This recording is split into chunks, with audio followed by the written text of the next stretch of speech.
പശ്ചിമേഷ്യയിൽ നിന്ന് പുറത്തുവരുന്ന വാർത്തകൾ ആഗോള രാഷ്ട്രീയത്തെ തന്നെ ഞെട്ടിക്കുന്നതാണ്. ഒരു വശത്ത് ഇസ്രായേലും ഇറാനും തമ്മിലുള്ള പരോക്ഷ യുദ്ധം നേരിട്ടുള്ള ഏറ്റുമുട്ടലിലേക്ക് നീങ്ങുമ്പോൾ മറുവശത്ത് മുസ്ലിം രാജ്യങ്ങൾക്കിടയിൽ ഒരു പുതിയ സൈനിക ഐക്യം രൂപപ്പെടുകയാണ്.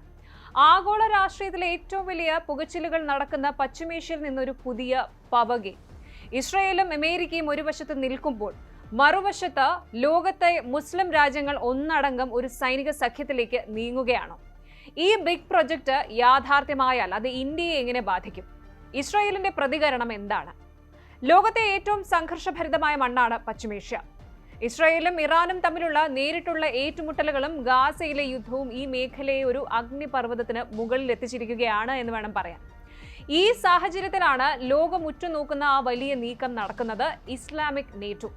കേവലം ഒരു ചർച്ച എന്നതിലുപരി തുർക്കിയും സൗദി അറേബ്യയും പാകിസ്ഥാനും ഈജിപ്തും കൈകോർത്ത ഒരു പുതിയ മിലിറ്ററി ആക്സസ് രൂപീകരിക്കുകയാണ്. അമേരിക്കയുടെയും ഇസ്രായേലിന്റെയും ഉറക്കം കെടുത്തുന്ന ഈ പുതിയ നീക്കത്തിന്റെ പിന്നിലെ സത്യം എന്താണ്? നമുക്ക് ഡീറ്റെയിൽഡ് ആയിട്ട് നോക്കാം. ഈ വലിയ ആശയത്തിന് പിന്നിൽ പ്രവർത്തിക്കുന്ന പ്രധാനി തുർക്കി പ്രസിഡന്റ് റജബ് തയ്യിബ് എർദോഗാനാണ്. 2024 സെപ്റ്റംബറിൽ അദ്ദേഹം ഒരു ആഹ്വാനം നടത്തി. ഇസ്രായേലിന്റെ ഭീഷണികൾക്കെതിരെ മുസ്ലിം രാജ്യങ്ങൾ ഒരുമിച്ച് നിൽക്കണം. വെറുതെ പ്രസംഗിക്കുക മാത്രമല്ല അദ്ദേഹം ചെയ്തത്.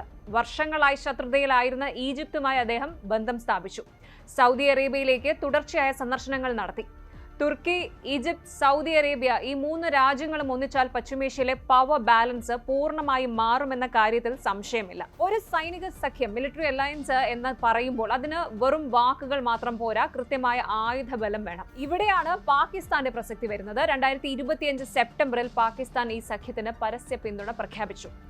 ആണവായുധ ശേഷിയുള്ള ഏക മുസ്ലിം രാഷ്ട്രമെന്ന നിലയിൽ പാകിസ്ഥാന്റെ പങ്ക് വളരെ നിർണായകവുമാണ്. തുർക്കിയുടെ അത്യാധുനിക ഡ്രോൺ ടെക്നോളജിയും അതുപോലെ പാകിസ്ഥാന്റെ സൈനിക ശക്തിയും സൗദിയുടെ സാമ്പത്തിക കരുത്തും ഒന്നിക്കുന്നത് അമേരിക്കയും ഇസ്രായേലിനെയും ശരിക്കും ആശങ്കയിൽ ആഴ്ത്തുന്നുണ്ട്. ഇനി ഇത് വെറും രേഖകളിൽ ഒതുങ്ങുന്ന ഒരു പേപ്പർ അലയൻസ് അല്ല. ഗ്രൗണ്ട് റിയാലിറ്റി പരിശോധിച്ചാൽ വലിയ സൈനിക നീക്കങ്ങൾ നമുക്ക് കാണാൻ സാധിക്കും. പ്രായോഗികമായ പല നീക്കങ്ങളും നടക്കുന്നുണ്ട്. തുർക്കി അവരുടെ അത്യാധുനിക യുദ്ധവിമാന പദ്ധതിയിൽ സൗദി അറേബ്യയെ പങ്കാളിയാക്കാൻ ശ്രമിക്കുന്നുണ്ട്. ഈജിപ്തിലേക്ക് വൻതോതിൽ പ്രതിരോധ ഉപകരണങ്ങൾ കയറ്റുമതി ചെയ്യുന്നുണ്ട്. യൂറോപ്യൻ യൂണിയൻ എങ്ങനെയാണോ ഒരു സാമ്പത്തിക കൂട്ടായ്മയിൽ നിന്ന് സൈനിക സഹകരണത്തിലേക്ക് വളർന്നത്, അതുപോലെ വിശ്വാസം കെട്ടിപ്പടുക്കാനുള്ള ചർച്ചകളാണ് ഇപ്പോൾ നടക്കുന്നത്. ആയുധങ്ങൾക്കായി എപ്പോഴും പടിഞ്ഞാറൻ രാജ്യങ്ങളെ ആശ്രയിച്ചിരുന്ന കാലം അവസാനിക്കുകയാണ്. ഈ നീക്കത്തെ ഇസ്രായേൽ അതീവ ഗൗരവത്തോടെയാണ് എന്തായാലും കാണുന്നത്.